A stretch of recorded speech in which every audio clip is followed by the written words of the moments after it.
politique bi ba ngay wéy ba tey di génne ay surprise maanaam ay mbetteel mu mel ni kii bi yoon moom ki nga xam ne moo war a dugg ci biir nguur gi du nekk mbetteel ndax annoncé nañ ko woon remaniement bi ñu doon waaj a def moom Malick Gakou ñu bëri foogoon ne dana dem ca ministère des sports waaye loolu mujjut a antu mu mel ni ki njiitu réew mi Macky Sall poste bañ ko naroon a nommé dakaa neexul moo tax ba àjjuma bi ñu génn ndajet waa APR di secrétariat exécutif foofu ca palais présidentiel njiitu réew bi moom Macky Sall moom mooy njiitu APR yëkkati na ay kàddu ci kanamu ay ñoñom ñe leen am na ay ponkal yi nekk ci kujje politique bi ñoom dugal naa leen ci biir nguur gi des na mu annoncé ne kii di Malick Gakou njiitu grand parti dana dugg ci biir nguur gi danañu ko nommé sax boo moytul ministre d'État ci biir palais présidentiel muy ay xibaar yi bàyyi ko foofu waaye tamit dafa mel ni ki ci biir ndaje boobu noonu am na ñu bëri ñu bokk ci APR nekk ci ay kàngam neexu leen ndax Boun Abdallah Dionne nekkoon secrétaire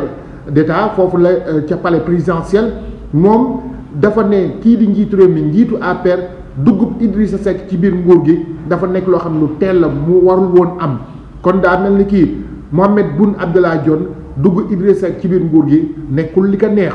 ci biir ndaje boobu àjjuma bi ñu génn tamit gis nañu ñeneen ñoo xamante ni dañu mbokkoon ci biir nguur gi bokk APR nekk ci ay kàngam ñu dàq leen ku ci mel ni kii Oumar Youm ku ci mel ni kii Aly Ngouille Ndiaye ak ñeneen ñoom sax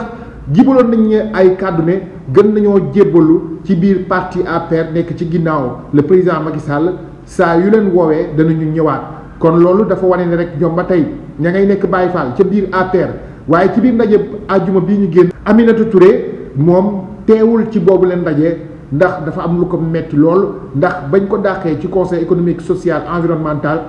jëmm ak sax turu Macky Sall bëggatu ko dégg mu mel ni ki tamit ñu remplacé ko kenn koo xam ne ennemi la muy Idrissa Seck kon ndaje àjjuma bi ñu génn xibaar bi nga xam moo ci gën a fës le président Macky Sall mu wax ne ñeneen danañu ñëw bokk na ci Malick Gakou moom duggam sax mën nañ wax ne nekkul mbetteel ndax ñu bëri ñu ngi ko doon xaar.